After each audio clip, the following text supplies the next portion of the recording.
This case is really frustrating. As you know, most cases are really frustrating, but this case, it's just like long before this guy's first known a murder, it was very clear that there was just no chance that he could ever be reformed or rehabilitated. So he should have been in prison long before his first known matter was committed. He had a very long, horrifying criminal history, which somehow he just kept getting to go out and get out of prison and live his life and, was then able to go out and murder multiple women. So on the 4th of October in 1997, Elaine and her husband, Ronald McDonald, yeah, you had that right, his name is Ronald McDonald, they, along with Muriel's sister Elaine, went out to a place called Clifford's Road in Somerton, which is about 13 miles or 20 kilometers north of Melbourne CBD. And Clifford's Road is a place where people would go to just, I guess, illegally dump rubbish that they couldn't be bothered disposing of legally, or it was just stuff that's kind of hard to dump legally. So they would just go in and chuck it there. So once a week, Ronald and Muriel would go to Clifford's Road and they would look for aluminum cans. They would look for just, little things that caught the eye that they could maybe take, and so on for a bit of extra cash. As I was looking through all of the rubbish there were only about 1.5 meters from the road when Ronald moves a piece of cardboard and underneath is a human body, which, at Thies, Allen, and Muriel, thought was just a mannequin, right? They thought it had just a straw, had come and dumped it, and that was that. But Ronald noticed that on the hand that were rings and on the wrist there were bracelets, there was a tattoo on the leg, a graze on the lower back. And he was like, nah, guys, this is a human body. They all went back to Ronald's car to contact the police. He had a phone fitted in the car because this was a time, before mobile phones. So they contacted the police. The police arrived within about 10 minutes and immediately went over to inspect the body. They found that her pants and her underwear had been pulled down and her top and her bra had been pulled up, exposing her breasts, which had been mutilated. Her left breast had been sliced off and placed inside her mouth with the nipple facing outwards. A receipt from a buy-low supermarket was also found stuck to her left cheek, and they also found a black woolen glove nearby which they took in for forensic testing. The post-mortem exam revealed that her breast had been removed after her death. They found injuries all over her body, bruising and stab wounds. That was blunt force trauma to the head, as well as a deep injury to her left wrist. There was evidence of compression around her neck, but due to drugs found in her system and underlying health issues, an exact cause of death couldn't be determined. They did find, however, that she was murdered in the early hours of the 4th of October in an undetermined location, after which time her body was then moved to and dumped in Clifford's Road. Arkin A.M. Holter. The woman was positively identified as that of 40-year-old Margaret Mom. She was born on the 14th of June in 1957. By 1997, aged 40, she lived by herself on a flat on the Hume Highway in Craigieburn, which is a suburb on the fringe of Melbourne. She initially had been working at a bank and had a very normal life, but after being introduced to heroin, she said that her life became, quote, a roller coaster ride. She began working in the sex industry and would walk along the highway in which she lived, so she was quite well known around the area just by locals who saw her walking or hitchhiking, because she hitchhiked a lot as a means of getting around. And she was also well known by the locals and shopkeepers in the area because she would just go into a lot of shop for hours on end, just browsing. Carly's background first begins when she was injured in a car crash as she helped people with GI bills. So she was pretty well known in the area. She was also a known drug addict, which caused a lot of tension in her relationship with her daughter, Natasha. Natasha was in school at the time, and she would, often come and stay with her mom sort of on and off. In an effort to mend their strained relationship, Natasha said that the last time she saw her mom was at about 7 p.m., on the thought of October. She was leaving the house to go out and meet some friends. And, her mom was home, so she took the keys with her so that she could get back in later on. At around 7:15 p.m., Margaret also left the house to go to a nearby news agency, and after which she headed home. But she obviously couldn't get in because Natasha had the keys. So Margaret went to a neighbor's house, asked if they could help her, break into a house and get her inside, but they couldn't. And so she decided to go out.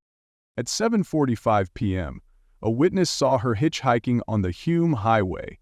They saw her get into a light blue or green model Ford Falcon, heading towards the city at 8:05 p.m. She went into a pharmacy on Gaffney Road to pick up her methadone, which was part of her treatment for drug addiction. And she told the pharmacist that she had been given a lift by a man who lived at her old address in Craigieburn.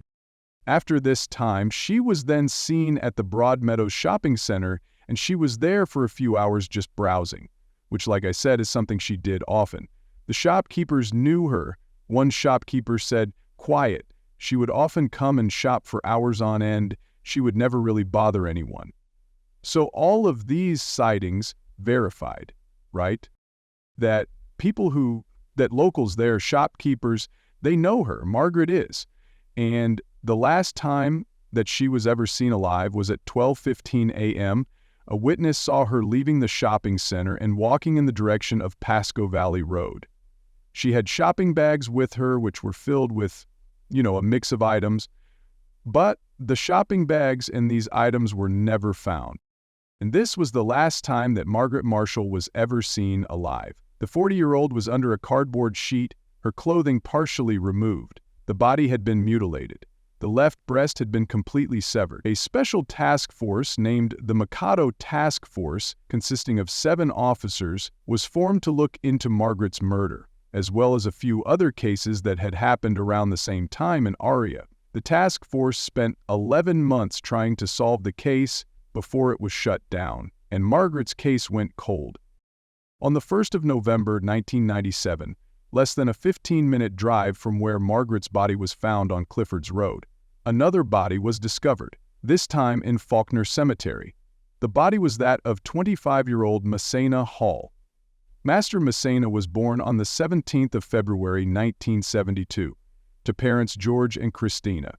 She had 2 brothers and a sister, and they were a very close, very tight-knit family. Messina was described as a smart, soft, and kind-hearted woman. She attended La Trobe University, where she studied accounting, and in 1992, at a university ball, she met a man named Angela Kensky. They hit it off right away. They dated for the next 5 years before becoming engaged in 1997. By that same year, Messina was now working as an accountant for ANZ, which is a bank in Australia and New Zealand. And she and Angela had just purchased a block of land in Mill Park.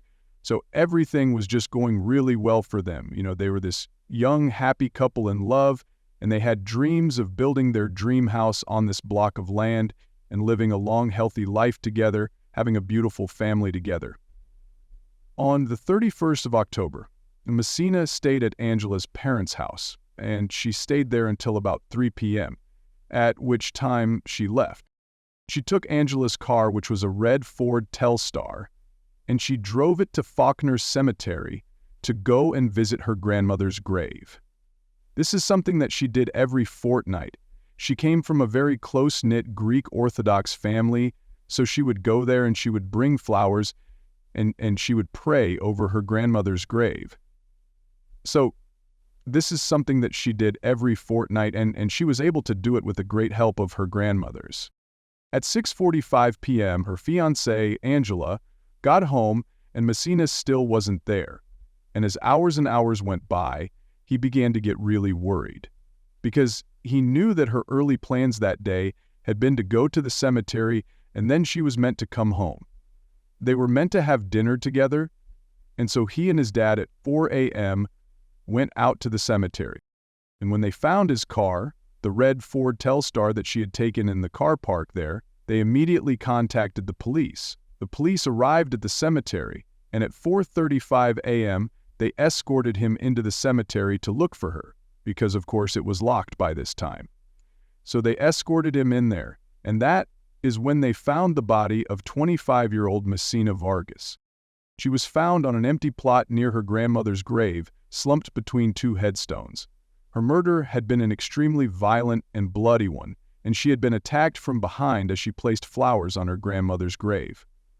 The flowers were scattered around everywhere during the attack, and blood stained the gravestones. The floor around her, the headstone is nearby, and all of the clothes that she had been wearing, she suffered catastrophic injuries, including 85 stab wounds all over her body, her arms, her knees, her thighs, but they were mostly concentrated around her breasts. It was clear that she gave her everything into trying to fight her attacker off, which could be seen by, an overturned pot plant nearby. The deep gashes on her hands and her fingers, which indicated that she had even tried to grab the attacker's knife. Her glasses and her shoes both came off during the altercation, and she had kind of long fingernails, which underneath had gravel and a tuft of hair. Her blood-stained shard had been partially pulled up, exposing her bra cigarettes, and a glass jar with a cork supper inside were found nearby, and they were taken for forensic testing. There was a set of tire marks found in the car park which were photographed, but none of these potential points of evidence were able to provide any leads as to who the killer may be, and there was no forensic evidence whatsoever left behind by the killer. Messina also had no known enemies. She had given no indication in the lead-up to her death that, she felt threatened or scared or that there was anything troubling her in the lead-up to her death. It seemed to just be a completely random attack. And it became headline news in Melbourne almost immediately. The Herald Sun released a newspaper which was headlined, "Slain at Granda's Grave." The prosecution also put forward a case against Messina, and she refused to talk about her alleged attacks, like Grand had said.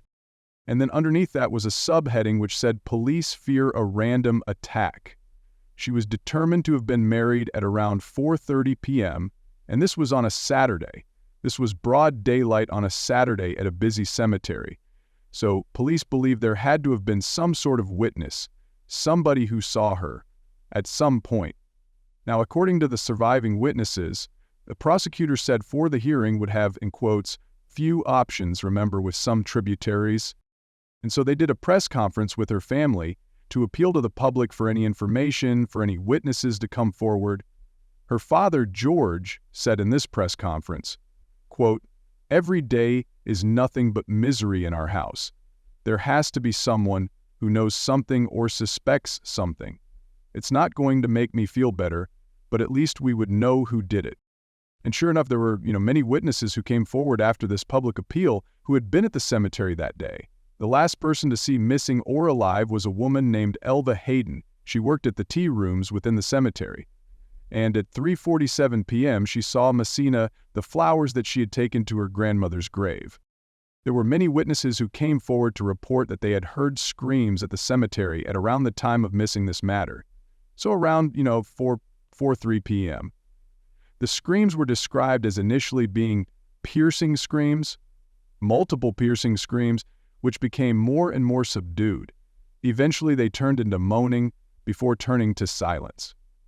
None of these witnesses actually saw anything. Stephanie Polak was one of these witnesses, and she said that she had been at the cemetery sometime before the matter, just tending to her mother's grave, when she saw this man who was just walking in like a really odd way. He was walking very quickly, very intentionally, and he was looking all around him, but he wasn't looking at the graves. And then all of a sudden he just starts walking really quickly directly towards her.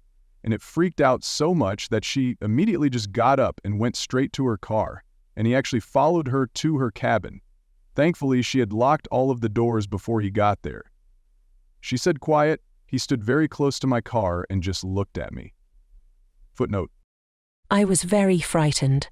I saw that he was wearing either glasses or sunglasses, but I'm not sure which. He had blonde hair and looked as very old as a boy. He was between 30 and 40 years old. Another woman named Janet Morton came forward and said that she was at the cemetery in either July or August of 1997, and she was there researching a family tree. She was in the rose garden, reading some of the names on the plaques when she sees this man there. And, she looks at him, he's looking at her, and so she kind of smiles to be polite. And this guy just completely ignores that she had smiled at him and just kept staring at her. She said, quote, "I recall that this made me feel foolish because he didn't respond to my smile. He was a soft sort of looking fella and was a bit pudgy. He was just an ordinary looking man." She also said that he would have been, just over 5'6" now, because she's back researching family trees. She's looking all over at different clocks. And so she moves about 50 feet away from where she had this interaction with this guy. And she notices that he kind of follows her to this new spot. And she doesn't think much of it at the time. But then she moves a third time, and he follows her again, and he appears to be watching her. And so she just got really freaked out by the whole situation and moved to a completely different area of the cemetery. She said, "Quiet. I was there for maybe 20 minutes when I suddenly had something and looked over towards my left, straight away. I saw the same man coming straight at me, with a look in his eyes that really frightened me. He was so close and coming so fast at me that I put my left hand up and began walking backwards. I'm not sure, but I think that I maybe screamed or yelled something at him at this point. After she, screams or yells at him, he starts to walk away, but he just goes behind this, like a tree or these bushes, and she can see his feet there, and she's like, nothing good is going to come from this. Like, this guy is just being a creep. So she just turns and bolts. She runs out of the cemetery, so much so that she even jumped over a gravestone at one point. And she runs out onto the road, at which point she sees her husband's car, because her husband had driven her there. And so she sees his car, she jumps in the car, and she tells him everything that just happened. So he goes into the cemetery to look for this guy, maybe have some blood with him, whatever. But the man is just gone. He's nowhere to be found. It was actually a really, really traumatic experience for her as well. And she said, quote, "This man frightened me so much that it took me about 6 years to return to that spot to continue my research somehow." Latif is a young school teacher who was there visiting the cemetery on the 5th of October, so less than a month before missing his mother. And she had a very, very similar, terrifying experience. She was still at our core. She'd opened the bird to get the flowers out of her bird, and she said, "Quiet." I looked up and saw a man approaching me. At this stage, he was only about 4 meters away from me. He did not look to be normal. He looked very focused, riding purposely towards me. When I looked up, I appeared to startle him. She ended up getting back into our car and driving to another area of the cemetery and parking that to get away from the side. But then, as she was sitting at her father's grave, she saw this same man striding purposefully towards her. And she said, quote, "I have absolutely no doubt that the person who came at me was going to harm me, and I believe the only reason he didn't was that I stood up and my height threw him." She ended up saying this man in another area of the cemetery. And again, he was just purposefully coming straight towards her. But thankfully, she had been meeting her sister, and her sister showed up right at this time.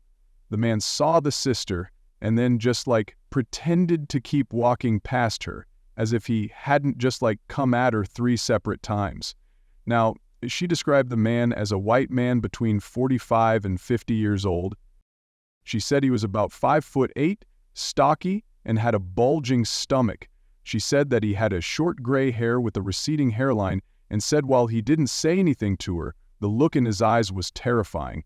So like I said, that was about 9 women, all in all, with similar accounts of, they've had a similar experience to the 3 I've just described. They all described a similar looking man, but there was one witness in particular who had described this same man and said that he had approached her on the morning of the 1st of November 1997, so just hours before missing his matter. Her name was Lema Berman. She was doing maintenance around the cemetery when this man approached her, and she said the whole conversation was really, really odd because he told her he was looking for his adoptive mother's grave, but that he had never seen his adoptive mother before. He didn't know what she looked like, which, for a lot of reasons just doesn't make sense. He told her that he was building a family tree. They got to talking. He ended up showing her the grave, I guess, of the grave that he was looking at, and she offered him a rake to tidy it up, which he accepted. He told her his name was John Roberts, and then gave her an incomplete phone number. And then later on, when she went past this gravesite again, she noticed that it hadn't been cleaned up at all. Like he took the rake, wanted to tidy up the gravesite, but then I guess didn't at all. She also said that he smelt of alcohol, which a lot of the other descriptions said the same thing. A lot of them also said that he was wearing like these gold-rimmed glasses, kind of like, I guess, the Jeffrey Dahmer sort of glasses. She described him as being in his late 30s, said that he had light brown hair, that he was probably around 5'7" and had a medium build. She was able to help police come up with a computerized drawing of the man, which was released to the public. $1 million reward was offered. 1,500 people were questioned. Police were working around the clock on this case. They ended up narrowing down a list of 100 suspects, which they eliminated one by one until there was just one suspect that they couldn't rule out. But they were never able to lay any charges against this guy. And there were, years went by, and there were no significant breakthroughs in the case missing. His father, George, never gave up in trying to bring his daughter's killer to justice and find out what happened. He put pressure on the police, on the employees. He was always trying to keep this case in the public eye and keep people thinking about it, keep people talking about it. He said, quote, "I don't want anyone else to go through what we're going through." On the 19th of April, 1999, Rena Hoffman and her friend, 28-year-old Nicole Pattison, had plans for dinner. Rena was running late, so she'd left Nicole a message on her phone to let Nicole know that she wasn't going to be there on time. But she still hadn't heard back from her by the time she arrived at Nicole's Northcote home, just before 7 p.m. The veranda lights were on at Nicole's house.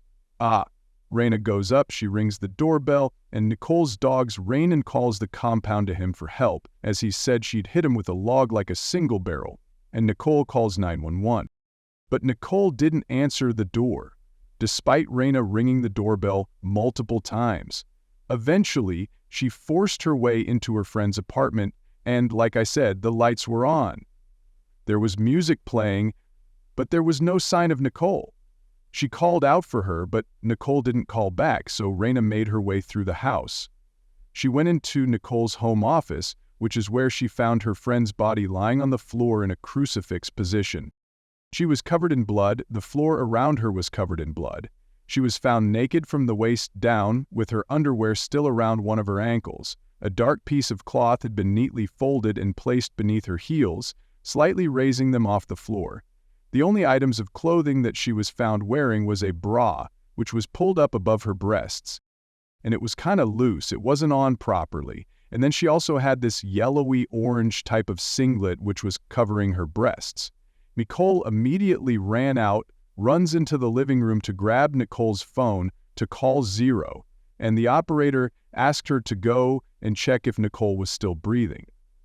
So she went back to Nicole's body. She couldn't find a pulse, and so she went to touch Nicole's chest to see if it was still, rising and falling with her breathing. And as she did so, when she touched Nicole's chest, she found that it was cold to the touch and that she wasn't still breathing. She also found that that orange-yellow singlet that she had been wearing was actually her breast tissue. So she wasn't wearing a top at all. It was the fatty tissue where her breast should have been, but they had been cut off her chest. Police arrived at the scene just before 7 p.m., and Detective Senior Sergeant Jeff Meyer, who was head of the homicide squad on the case, said, quote, "It was a very confronting scene, even for someone who has dealt with death and matter many times."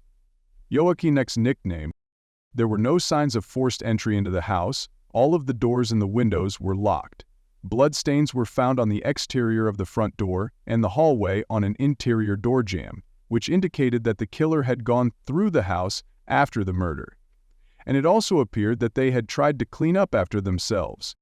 There were certain surfaces that they had wiped down, trying to clean up any evidence that they may have left behind. Nicole's dog, Bella, was secured in the backyard, so it was assumed the killer was, entered from the front door, that she knew he was coming, that the killer was known to Nicole, and she had gone and secured her dog to allow him to come in through the front door without Bella going up to them and, doing what dogs do when a person enters that home.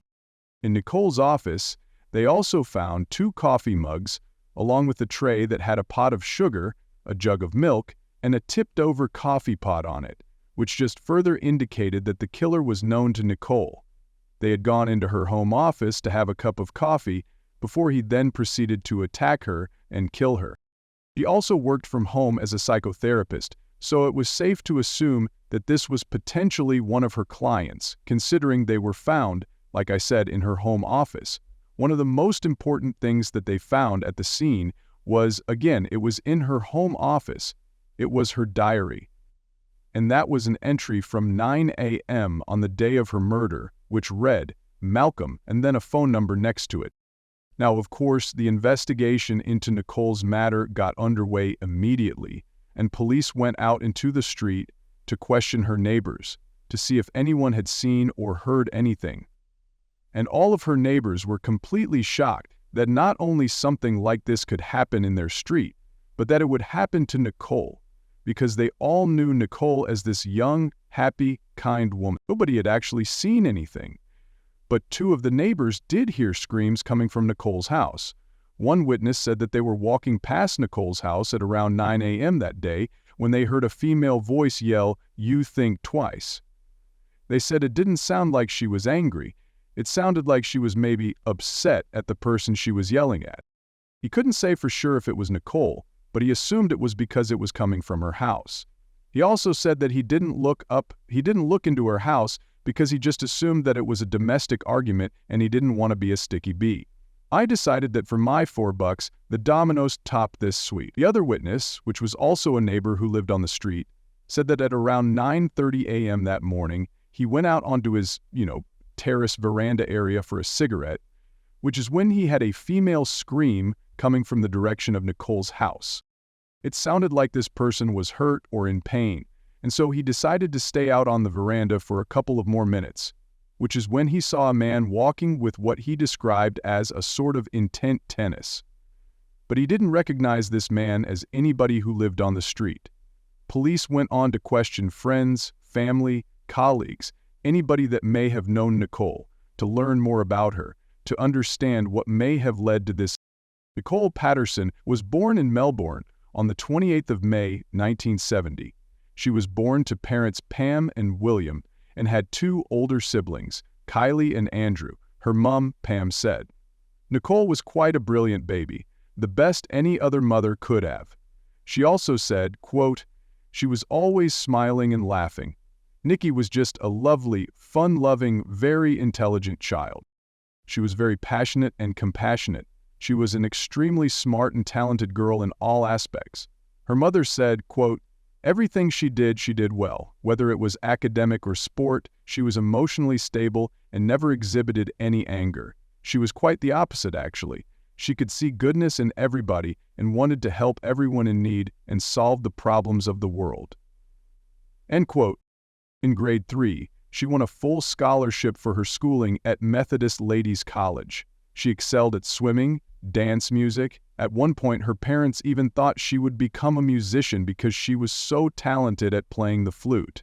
Obviously, she was still a teenager, right? So she was described by her mom as a bit of a scalawag.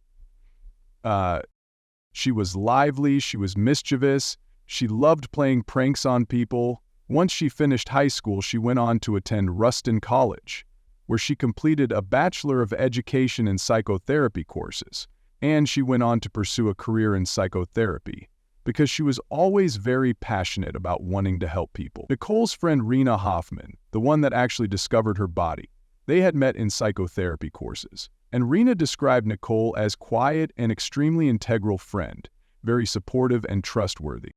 She was sensitive and a very intelligent and creative person. She said that after they graduated, Nicole started something which she called the Dream Analysis Group, and this consisted of 4 women who had all done the psychotherapy courses together, and they would get together every fortnight, talk about their dreams, and they would laugh and they would cry together. By 1996, Nicole was living a happy and healthy life and looking forward to the future. Her sister Kylie had 2 daughters by this time. and Nicole just absolutely adored them. It was obvious to everybody that she would be a great mother someday. It was during the same year that she rented the house on Hopper Street in Northcote, which is where she was later married. She got in there. She was growing vegetables there. She turned the front bedroom of the house into her office to see her psychotherapy clients, and she also worked as a youth worker and met her boyfriend Richard doing this. He was a drug and alcohol counselor. Nicole's home business. It was kind of slow to get off the ground because, when you're working as a therapist at home, you need to build a client base. And most of her early clients were referred to by her boyfriend. So she started advertising in the newspaper, which is when she got her first client. She had a guy named Malcolm who contacted her, who wanted, help working through his gambling addiction. And she was so excited about it. She was so excited that her hard work had paid off, that her advertisement had paid off. And she had got her very fast client. She told all her friends and family. She wrote it in her diary, of course, which was found at the scene of the crime. And this was one of the biggest leads that police had in this case, because this meeting that she had with Malcolm was set for the exact date and time of her murder. So, of course, the police tracked this Malcolm guy down. His phone number is right next to his name, and they tracked this phone number down to a 24-year-old international student named Harbhajan Singh Kohli, and he went by Harry. He had moved to Australia from India in March of 1999 to do his business administration course, and he purchased that phone number shortly after arriving in Australia. So just over a month before Nicole's murder, according to Harry as well, he was the only person who ever used his phone. He never lent it out to anyone or anything because the number was such an integral part of this investigation. Police decided to place Harry under surveillance, and it became clear very, very quickly that he just lived a normal life. There was no way that he was involved in this matter at all. But, police decided to question him again to figure out how the killer got his number and used his number. What police found was that he had called up to 60 different numbers, which he had found on the university notice board applying for different jobs. One of these jobs that he had applied for and called up for was kind of a general labor job, just like cleaning, gardening, that sort of thing. This guy had been a student at Harvard, maybe applying after a few courses, and the name that was given as a reference for this job was PETA. Harry called PETA on the 9th of April, and PETA told him, the work is not going to start until the 12th of May. So give me a number, and I'll give you a call closer to that date. Police then went and looked at the call log from Nicole's landline, all of the incoming and outgoing calls, and they found there was one number in particular that made a lot of calls to her landline phone, and this number belonged to a man named Peter Dopas. And Peter Dopas actually happened to be the one suspect that they had not been able to rule out in the matter of Messina, however. And the more and more they looked into the sky, the more and more they realized that this was their man, and the more closely they watched the mass, the more certain they became, the more they realized that this was their man. So let me tell you a little bit about Peter Dopas and why they believed it was him, because the more they looked into him, his history, and in particular his criminal history, that is why it became so evident that this had to have been that guy. For a guy with this sort of history to be not ruled out of missing a whole Vargas's case, and now he's been calling Nicole's landline and he has a connection to the number that was found in her diary. So Peter Dopas was born in Sydney on the 6th of July, 1953. Two parents, George Emil Dopas. His father, George, worked as a taxi driver, and his mother she ran some Tupperware parties. Peter was the youngest of that 3 children, and so he was treated like an only child because his brother Robert and his sister Faye were much older than him when he was a toddler. The family moved to Melbourne, and then when he was 12, his older siblings had moved out of her. He lived a very normal life at home. His parents showered him in affection. They were very loving, but school was a very different story for him. He was not very bright. He had to repeat his first year of school. He was kind of short, and I read a book about this case, and They said he was short and built like a dumpling. So he was bullied pretty heavily at school. They even nicknamed him Pugsley, after Pugsley from the Addams Family.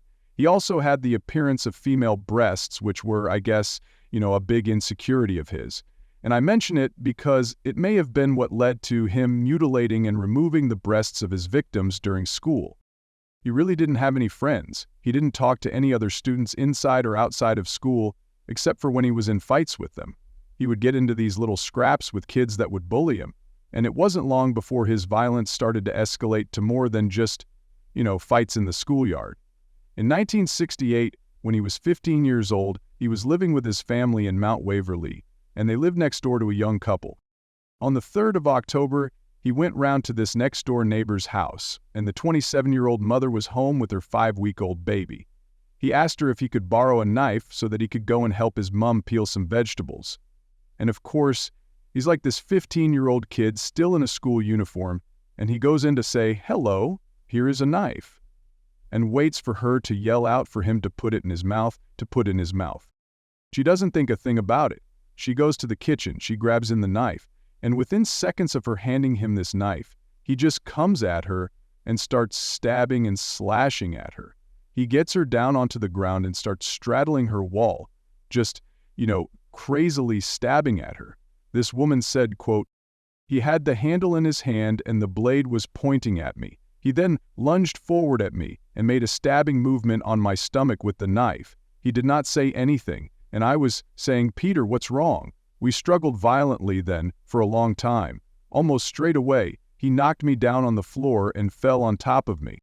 I was trying to talk to him, trying to find out what was wrong when he couldn't get a good lunge at me with the knife. He grabbed my hair, and I started to become exhausted, and I started to panic. I then started to scream as loud as I could, and as I was screaming, he placed his hand into my mouth and tried to force his hand down my throat. He kept covering my nose, my mouth with the palm of his hand. She sustained cuts all over her neck and her face, and then particularly her hands, because she had been struggling with him, trying to get the knife off him and then drain the struggle. All of a sudden, he just stops. He just turns the knife towards himself. He gets up off of her, and then he lets her take the knife off of him, and he just becomes hysterical, and he starts sobbing and crying. Later, when he was taken in by police and questioned by police, he said that he doesn't know why he did it. He couldn't even remember holding the knife in his hand as a result of the attack. He received 18 months probation, and then he was also sent to the Arundel Psychiatric Hospital for evaluation. And Attila Rundle, they just described him there as being the perfect kid. He was so friendly, so caring, so helpful, so kind, so funny, just like the perfect kid. And so he was released after 2 weeks with a note from a psychiatrist that his mother had basically just overprotected him his whole life. And even with this incident, his mother, when she was telling friends about it or saying what had happened, she was like, "Oh, it was just a brainstorm. Just a brainstorm." The woman that he attacked felt so unsafe that he had been released that the whole family ended up moving within weeks. And then he just, went back to school like normal. His 2-week absence wasn't explained to any of the kids then, not that any of them really cared that he was gone in the first place. He didn't really have any friends at school. After finishing year 11, he left school and he started working as an apprentice fitter and turner at the local factory. And the people that worked with him said, the impression they got of him was that he was a good young kid. He was helpful. The women, they used to mother him a bit sad. He had a baby face. He was short. He was happy enough. And he also got a girlfriend in this time named Heather, who worked as a nurse. And during the work Christmas party, he brought Heather. She had a black eye. And so the next time one of his coworkers saw him at work, he brought it up with him and said, "It's not okay to hate your girlfriend." And in response, Peter just punched this guy in the stomach. Peter and Heather actually ended up getting engaged. And then Heather broke off the engagement, broke up with Peter, and handed the ring back. We don't actually know why she ended things, but I think it's safe to assume there was a number of reasons because there was a number of things wrong with this guy. I mean, he just really he just wasn't wired right in his brain. That was just something wrong with him. When he was 18 years old in 1972, at around midnight, he went and sort of peeping through the bathroom window of this woman that was showering, and her husband actually saw him and chased him down the street. When he was confronted by the police about this, he just said, "Oh, I was taking a shortcut to my car." And he was given a $50 fine around a year and a half later. On the 5th of November in 1973, he parked up out front of a house in Mitcham and, gets out of the car, lifts the bonnet, goes and knocks on the front door. Inside the house is a 23-year-old mother, and she's home alone with her 18-month-old baby. And he kind of points to his car. He says, "My car's broken down. Do you have a screwdriver that I could use and I can get it all fixed up and be on my way?" So of course she goes inside to get him a screwdriver. And as she turns around, he enters the house, pulls out a knife, grabs her by the throat, and threatens to harm her baby if she do what he says. He proceeded to tie up her legs and her feet, took her to the bedroom where he raped her, and he then attempted to do the same thing to 2 other women. He would pull up at the house, open his bonnet, ask for some help, but at these other 2 houses, the first house, he just managed to steal some money. And then at the second house, the woman said that her husband was going to be home any minute, and so he just left. All 3 of these women positively identified Peter and his car. So the police went to his family house where he was living with his parents. His dad opened the door and he just goes off at the police. He's like, "There's no way Peter would do something like this." He really did not want to let them talk to Peter, because this is often how his parents were described as being. And this is why that psychiatrist said that his mom was overprotective, because in their eyes, he was just like this perfect little angel. He could do no wrong. So they wouldn't hear of it. Peter was arrested and he was taken to trial for the rape of this young mother. And the forensic psychologist, Dr. Alan Bartholomew, told the court during trial court, "I'm reasonably saddened that this youth has a serious psychosexual problem, that he's using the technique of denial as a coping device, and he has to be seen as potentially dangerous." Karen Leslie and James Stringer quickly drew conclusions from his client's stories and formed a picture of the psychopath. The denial technique makes a huge difficulty in treatment. One of the detectives on the case also wrote to the Crown solicitor that he is, quote, "a very dangerous person who will continue to offend where females are concerned and will possibly cause the death of one of his victims if he is not straightened out." And clearly, they both have very good cause for concern here. In September of 1974, he was sentenced to 6 months for each of the 3 break-ins, like 3 separate 6-month sentences. And then he was also sentenced to 9 years for the rape. But he was able to serve all of the sentences concurrently, so a total sentence of 9 years, with the possibility of parole after 5 years, which I have sat at once and I will say it again, I don't got concurrent sentencing. Like, if you're being sentenced to all of these different crimes, to all of these different sentences, you should have to solve them all.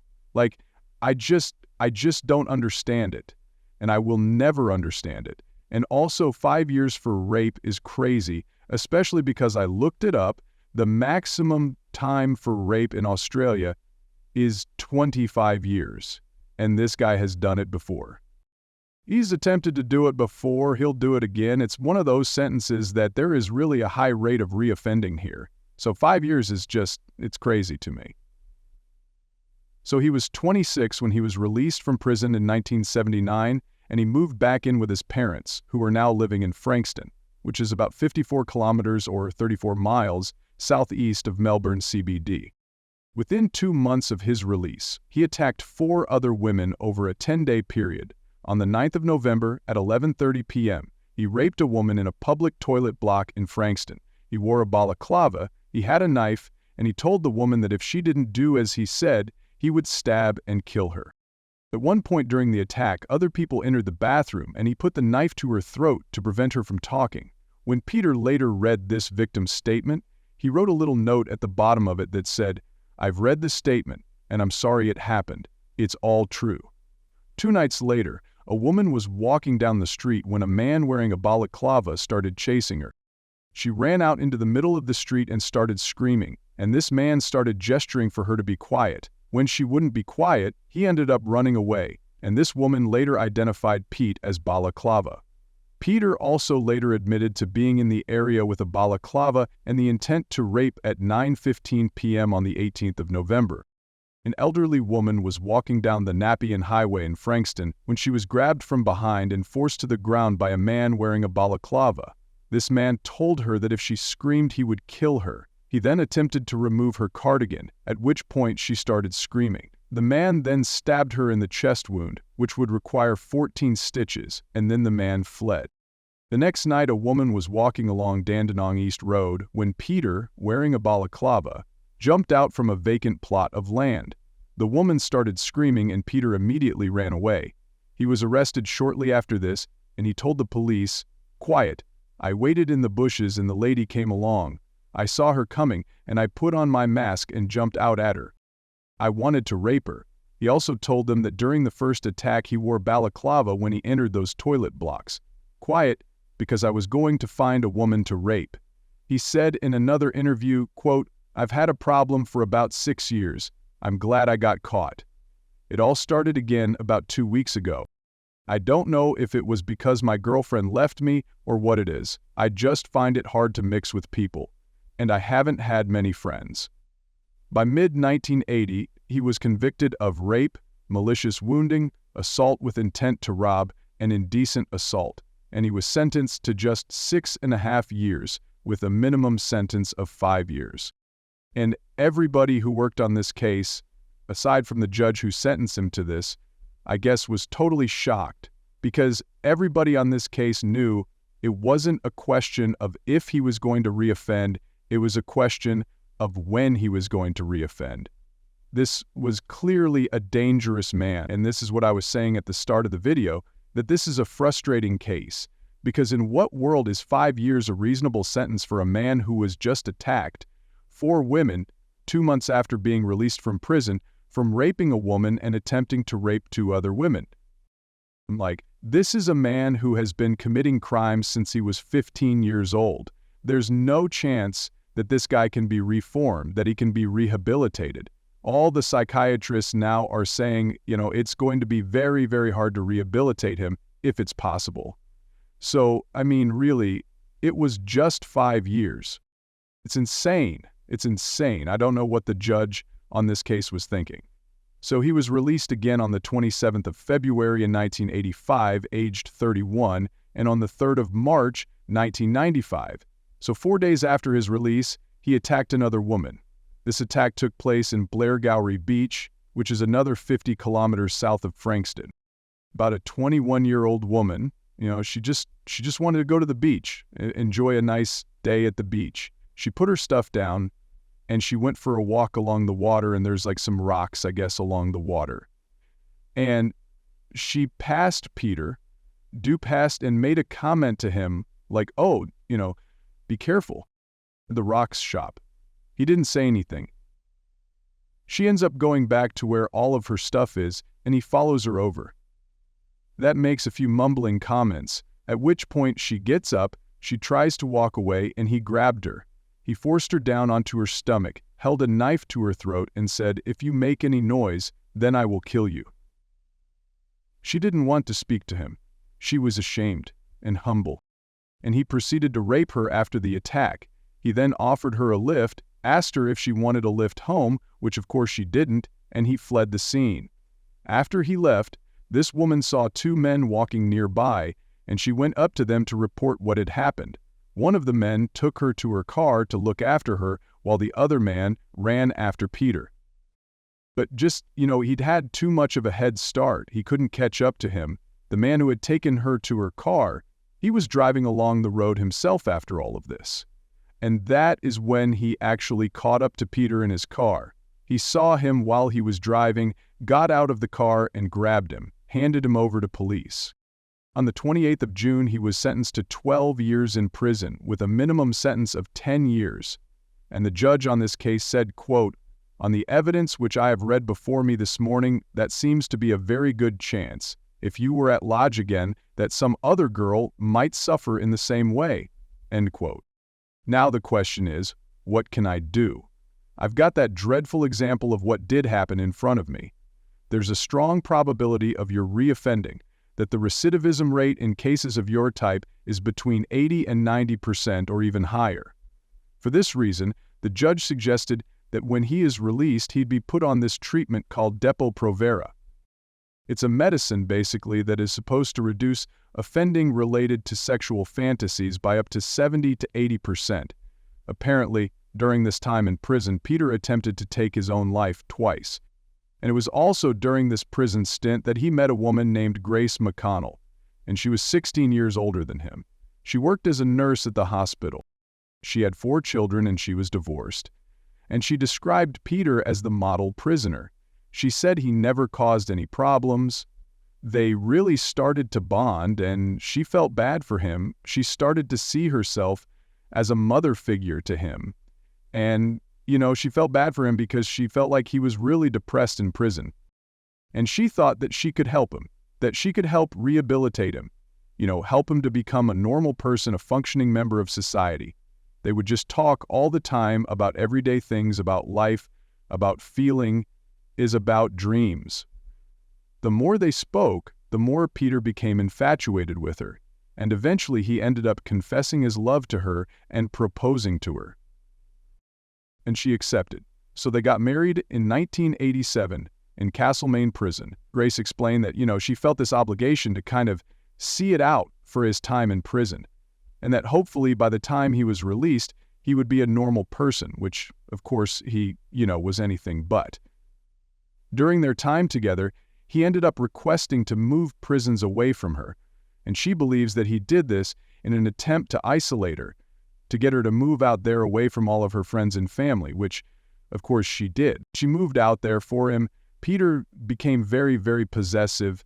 He told her that, she needed to write to him every single day, and she couldn't just write to him on normal paper. She needed to write to him on pretty paper because other wives of other prisoners in there got letters on pretty paper.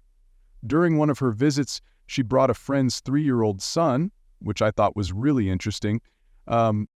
I wrote a book about this case, actually, and yeah, they said she brought a friend's 3-year-old son, which I don't know why someone would say, yeah, you can take my 3-year-old kid to prison to go see a serial rapist that you're not married to, but she did. And at one point, the 3-year-old is sitting on her knee, and Peter gets really pissed off at her because he needs her undivided attention. That can't even be a child sitting on her lap. Bryce later described Peter as quiet. Dupas was a possessive, quietly domineering man. He was immensely jealous of all my friends and anything that I did that did not include him as the focus.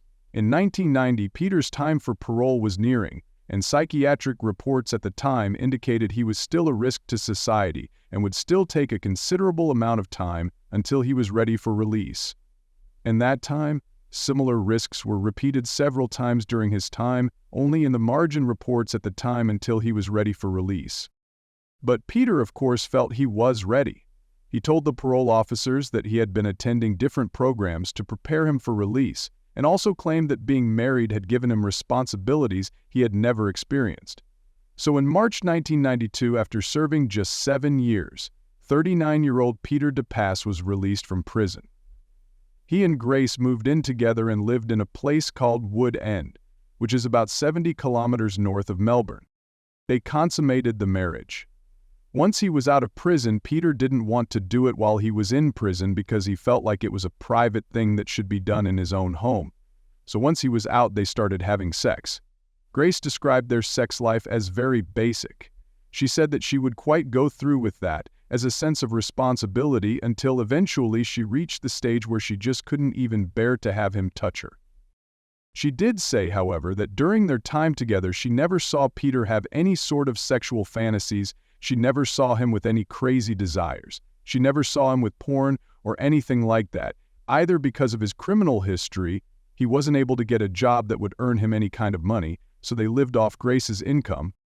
She was working as a cleaner at this time, and after about 20 months of living together, 20 months after his release, Grace believed that Peter was reformed. In September of 1993, a girl was riding a horse down Kennett Lane when a man stopped her in his car and told her that a horse was bleeding. So she got off the horse to check out what was going on. And he said to her, Well, now you're off your horse and I'm out of my car. We can have a good time." Immediately the girl gets back on a horse and tries to leave, but the man follows her, at which point she calls him a dirty hostler, and the man left. And when she went and described this man to police, it was the description of Peter Dopas in January of 1994. Grace had to work overnight at the nursing home. She was walking out and Peter just became inconsolable, and he insisted that he go to work with her when they got home. He then went and packed his bag and packed his car with all of the stuff he needed to go fishing the next day.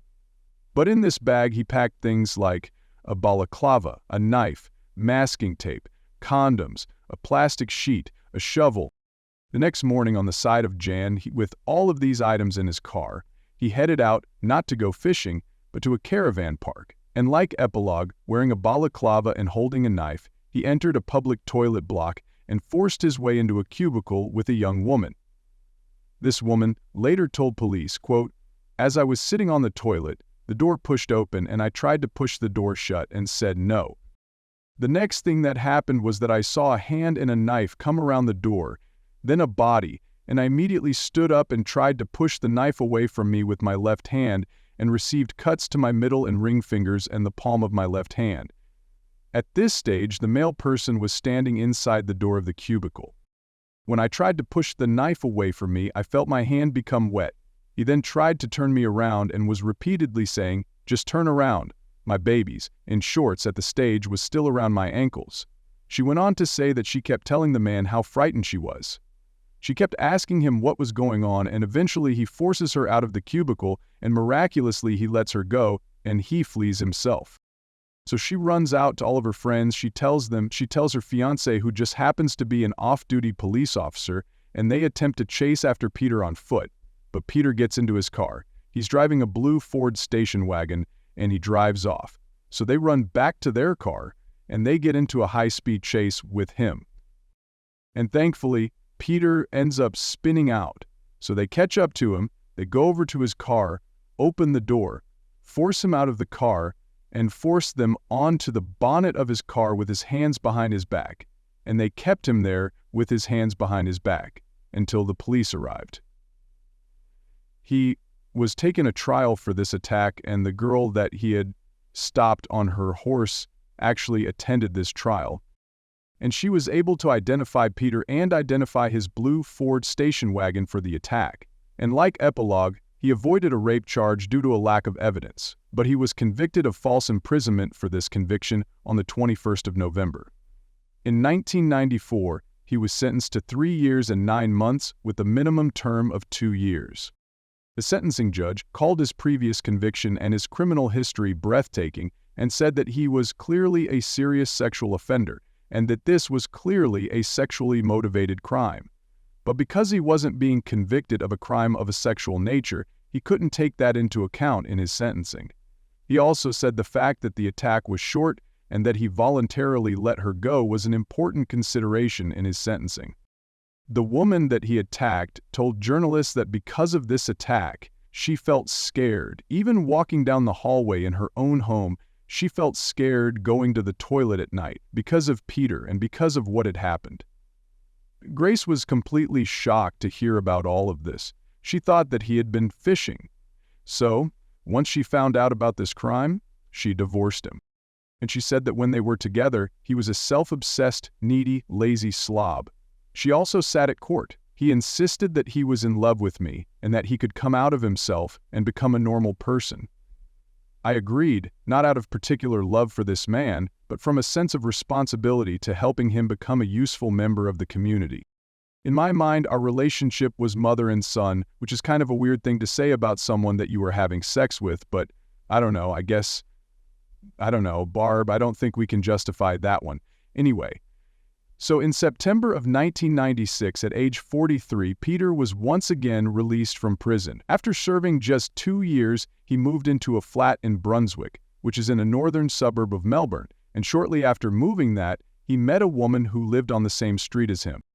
They moved in together in May of 1997 into a flat in Pascoe Vale.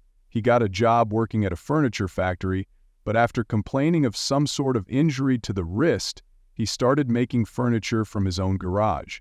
The next year, in September 1997, his girlfriend goes on an overseas trip, and he just becomes completely unhinged.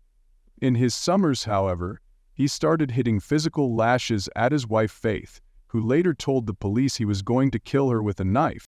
He starts obsessively calling sex workers' phones, sex lines, massage parlors, and then, of course, on the 4th of October 1997, his killing spree begins with the murder of 40-year-old Margaret Marr. So when 28-year-old Nicole Patterson was murdered in April of 1999, and police found that her first client happened to be this serial rapist Peter Dupas, who would use the fake name Malcolm and a fake phone number, they were certain that he was their guy. They had obtained Hari's number through a job ad, and that number was found in Nicole's diary, dated the day that she had died. They knew they had personally called Nicole's landline multiple times, as early as 6 weeks before her murder. So he had been planning this for a long time, and he had called her in excess of 16 times, trying to ascertain when she was home, if she was home alone, that sort of thing.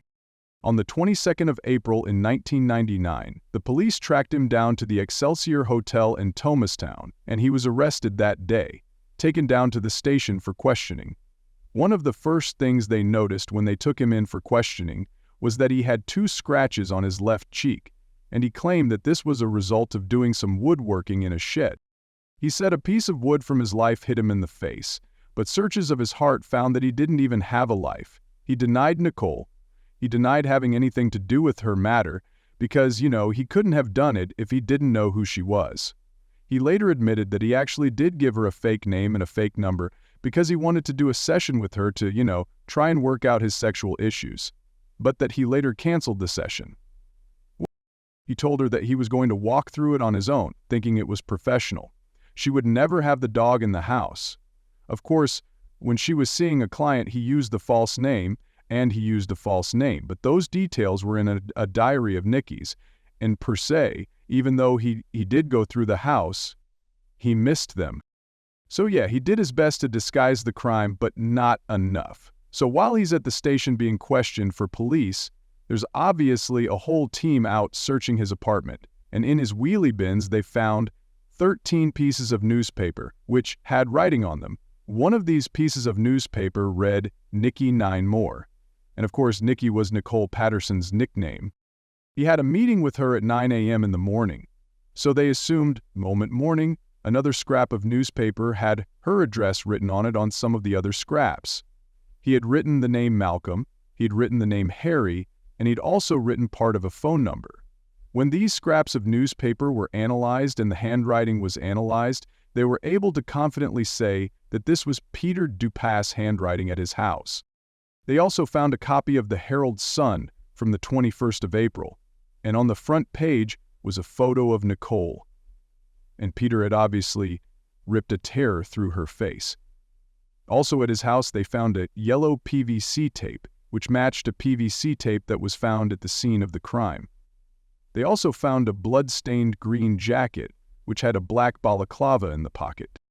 They found CCTV footage from a petrol station from the day of Nicole's murder, in which Peter was wearing this jacket, and when the jacket was tested, and it came back that the blood belonged to both Nicole and Peter. So at his trial for the murder of Nicole Patterson, he pled not guilty, and his defense got this. His defense tried to argue that it was all one big setup, that the police had planted all of the evidence against him, which thankfully didn't work.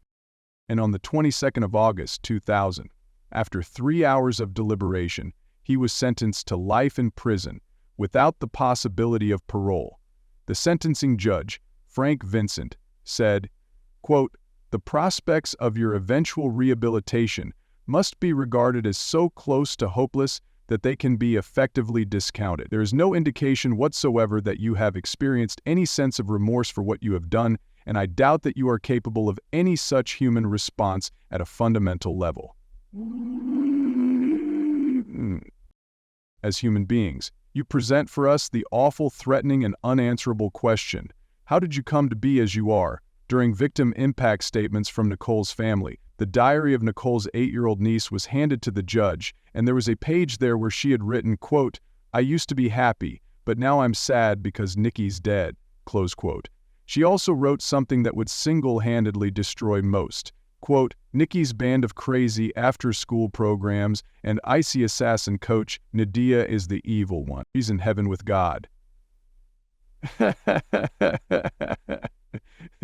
She's in heaven with God. I know you can't see her anymore. Her mother, Nicole's sister, said that she had written in her diary many times about how much she missed her Auntie Nicole, and she had more than 50 photos of them in the diary. She wrote a story about Nicole's murder. Many years ago, when she was medically taking care of some people in the community, she lost the photos, which she kept for 7 years. She wrote a story about Nicole called My Favorite Person, which she kept for 7 years. And at the end of it, she drew a picture of a broken heart. The loss of Nicole was devastating for everybody that knew her, and especially her family. And at her funeral, her dog Bella started barking every time her name was mentioned, that it was her baby. And I recall, when PETA did attempt to appeal his conviction in 2001. But thankfully, this appeal was dismissed. He was also the only suspect that hadn't been ruled out in the murder of 25-year-old Messina. How Vegas police really now started to narrow in on him for this, as well as the murder of 40-year-old Margaret Moore. Out of the 1,378 of female homicides between 1989 and 2000, the only 2 cases of breast mutilation and, like that, where their breast had been cut off from their body, were in the cases of Margaret Marr and Nicole Patterson, which police did not find to be a coincidence. So police looked into Peter's home phone records and found the string of calls that he had made in September of 1997 after his girlfriend went overseas, and they were actually able to get in contact with some of the phone sex workers that he had called. One of these women said that while she was working for a phone sex company around this time, that she received a call that was deeply, deeply disturbing. The man was really scary, and he started talking to her about his mom, calling his mom a bitch. And then when she told him that she was 45, he hung up and said that he wanted to talk to somebody who was over 50. So he ends up calling back, and she tells him this time that she is 55 years old. And there are some quotes from an interview this woman did about this call in the book that I read about this case. I don't remember the title off the top of my head, but I'll write the name of the book in the description down below in case you guys are interested in reading that. But this worker says that he said to her, "Do you know what I did to the bitch?" And when she asked who, he says, "My mother, the bitch." The woman added, quote, "It was scary." He said something about his hand pressing on her neck. He also said that he cut down and across the breast. He said he cut across the nipple. At this stage, his voice changed and his breathing was different. He liked the blood. You could tell he liked it. When he spoke about the blood, he breathed differently and sounded excited, like he was aroused. So at the end of the call, he ends up saying, "How does that make you feel?" At which point she hangs up on him. He calls her back again and says, "Don't hang up. I know who you are and I know where you live." She said, "Quiet." He said something about her eyes. I don't remember his exact words, but he said something about looking at her eyes. Then he said something about putting the steel down her stomach, and he grabbed her hair. When he said he cut her hair, he had an angry, hateful tone in his voice, was talking about pubic hair. She also said that any time that she tried to speak, he would get really angry, and his voice would get deeper. She also said that when he started talking about blood, specifically blood, it coming from a nipple, she could tell that he was masturbating to that. She said that he said, quote, "Fuck her with the blade." He made some comments about the shape of her vagina, but he referred to it as a pussy.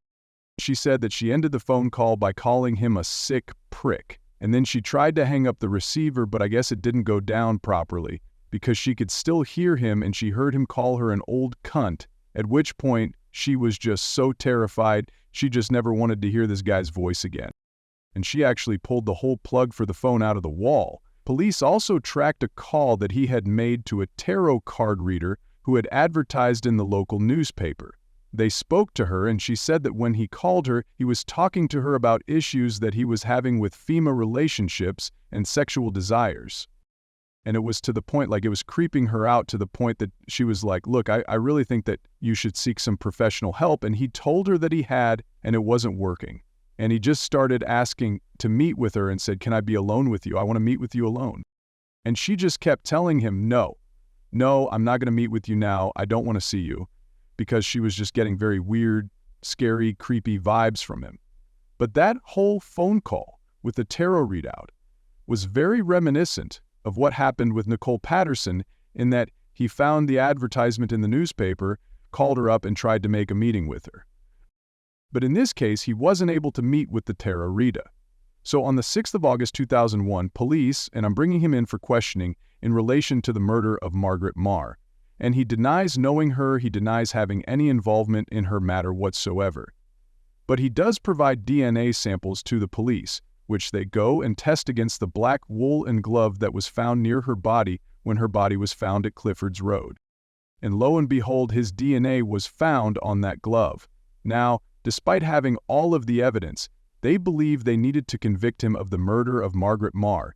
They had to wait until the coroner's inquest into her death was complete before they could actually arrest him and charge him with the matter. So it wasn't until October of 2002 that Peter Dupuis was charged with the murder of Margaret Marr. His trial began on the 26th of July 2004. A total of 51 witnesses gave evidence against him, and just 16 days later, on the 11th of August, he was sentenced to imprisonment for the rest of his natural life without the possibility of parole. Margaret's brother thanked the police for bringing his sister to justice, and he said, quote, "Margaret lived her life in the way that she chose, and no one had the right to take that life from her." Some of Nicole Patterson's family also attended the trial in support. And Nicole's mom, Pam, said, quote, "Every conviction we can get against him is important to us. I know he's supposed to be in jail for the rest of his life, but I just don't trust the system." And I mean, why would she trust the system when he was released time and time again, allowed to commit more and more crimes and escalate in those crimes until eventually he murdered multiple women? That's also exactly why Pam spoke to reporters and called for mandatory minimum sentences for repeat sex offenders, because serial rapists like Peter Dupuis should never have been free to kill the presiding judge on the Margaret. Mark said, quote, "Your offending is connected with a need by you to vindicate a perverted and sadistic hatred of women and a contempt for them and their right to life. You intentionally erred on the side of misguided and wrong-headed subjection all your life. It is intentionally harmless, defenseless woman who, like all your other victims, had no prospect of protecting herself from you, based on your repeated violent offenses and on the gravity of this offense. There is no prospect for your rehabilitation. Nothing was advanced on your behalf that there is even the faintest glimmer of hope for you. Messina." How Vargas's father, George, also attended every single day of the trial as well, knowing that he was suspected of killing his daughter too. He told reporters that he was happy with the verdict and happy that Margaret got her justice, and so too would Messina, because police were, they were really closing in on him for her murder as well. He was the one suspect that had never been ruled out. He'd been a suspect all along, they just never had the evidence to convict him because he left no forensic evidence at the scene of Messina's murder. They had actually interviewed him twice early on in the investigation, and during those interviews, he had a facial injury, which he explained away to police in the same way that he tried to explain away the scar on his cheek that was found when he was questioned. For Nicole Patterson's matter, he also sold a car to one of his co-workers shortly after Messina's matter. And by the time police looked into him and suspected him, that car had already been scrapped, so they were never able to examine it, which is a massive shame because that could have been, and probably was, a lot of evidence in that car. It's theorized that after the murder he ran straight to his car because the car park was only 40 meters away from where Messina's body was found. And because of all the blood found at the scene, it was very likely that the murder of Peter would have been completely covered in blood afterwards. So he probably spat blood all throughout that car, and that's probably why he sold it so soon after the murder. Also, right after the murder, he went to the hair salon to cut and color his hair. And they also found that his grandfather's grave was located less than 128 meters or 140 feet from Messina's grandmother's grave. Police went and they re-interviewed all of the witnesses that had heard the screams at the cemetery on the day of Messina's murder. They also went and re-interviewed those 9 women who had seen this creepy man at the cemetery in the months leading up to the murder and on the day of the murder. And all 9 of those witnesses positively identified Peter DePass as the man that they had seen there. And then, their major breakthrough came in the form of a prison informant who had been incarcerated with Peter. This informant was a man named Andrew Frazier. He was a former high-profile solicitor that had been convicted of possessing, using, and trafficking drugs, and happy to have become friends in prison. Despite the meeting, friends. He described Peter as, quote, probably the most dangerous person I've ever met. He said he was quiet, very quiet, suspicious, introverted or introspective, socially inept. The first indication that he got of Peter's involvement in the matter was when they out in the recreational area of the prison, another inmate from another section of the prison comes up and starts berating Peter, claiming that he is missing a hole, Margus's cousin, and saying that he knew that he had killed her and that he would kill him if he got the chance. After the altercation, Peter turned to Andrew and said, "How does that know I did it?" He also mentioned on at least 2 separate occasions that he left no evidence whatsoever at Faulkner's cemetery, and that nobody could have seen it because nobody was there. And the only way that he could have known this is if he was the killer. There were suggestions that Andrew had actually come forward for the $1 million reward, but police argued that he didn't come to them, they came to him, and that this was more than 6 months after the reward was offered that they spoke to him. He also wasn't given the full $1 million. This reward, finally, on the 11th of September 2006, Peter DePass was formally charged with the murder of Mercy Now Vegas, to which he pled not guilty, and on 9th of August 2007, he was handed his 3rd life sentence without the possibility of parole. He did appeal this as early as September of that same year, but this was rejected. However, in October of 2007, his lawyers requested a retrial due to the publicity of the case. In 2003, and this was granted. However, on the 19th of November, his conviction for the matter was upheld. After his second conviction missing, his brother Nick made a victim impact statement in which he said, quote, "She's never far from my thoughts. Messina is now my angel. Throughout all these court cases, I've seen that you are scared, afraid, and alone. You cannot even speak to defend yourself, and when you ask to talk, you whisper like the coward you are. Now it is time for you to go away and never be heard from again, and then rot in hell. My biggest regret is that I could not protect Messina from being hurt by an inferior being like you." But that's not the end of this case. There are several more matters that Peter has not been convicted of, but is believed to have committed. Andrew Frazier said that Peter had mentioned an old Sheila down the road from him in Pascal Vale, which Andrew believed he was speaking about the murder of 95-year-old Kathleen Downs, who was stabbed to death in a Brunswick nursing home on the 31st of December in 1997. She'd been found with 3 stab wounds to the throat and 1 slashed to the throat. And this came just 1 month after the murder of Messina Hall. An investigation showed that Peter had actually contacted the nursing home prior to the murder, and so in February of 2018, he was formally charged with the matter. But the trial didn't up going ahead, it had to be dropped, because their star witness, Andrew Frazier, by this point was deemed too sick to testify. Police did note that they want to pick the case back up, and in December of 2001, $100,000 reward was posted for any information that would lead to a conviction. But unfortunately, there haven't been any updates on this. On the 13th of February in 1985, 47-year-old Helen McMahon was found beaten to death. On ripe age, her body was found completely naked and covered with a blood-soaked beach towel.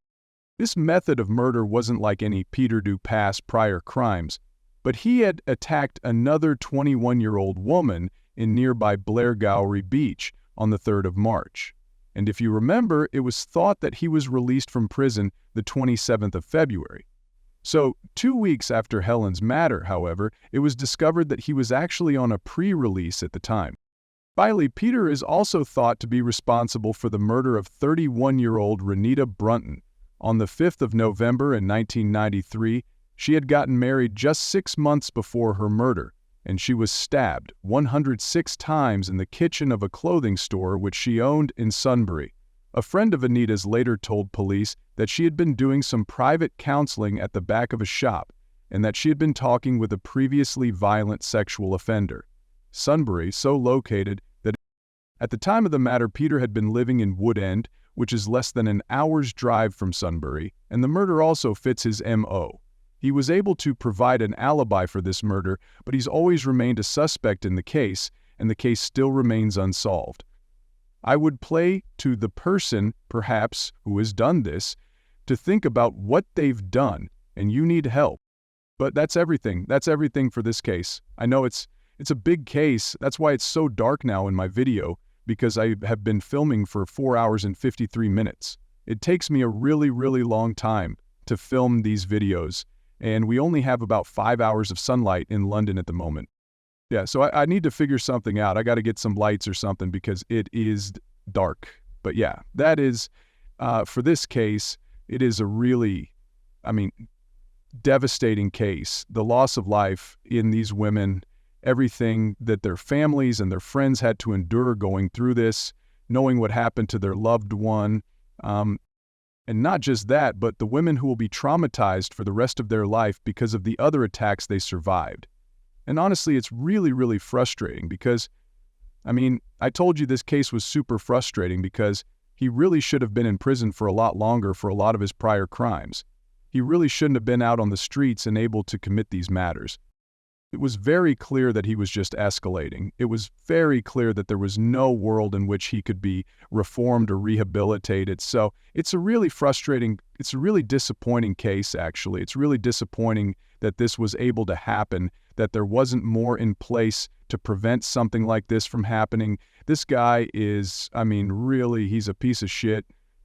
He is the scum of the earth.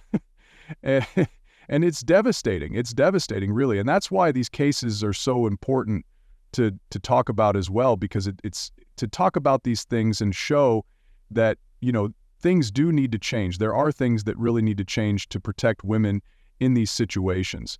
But yeah, that's everything for this case. That's all for me today. I hope you guys enjoy the rest of your day.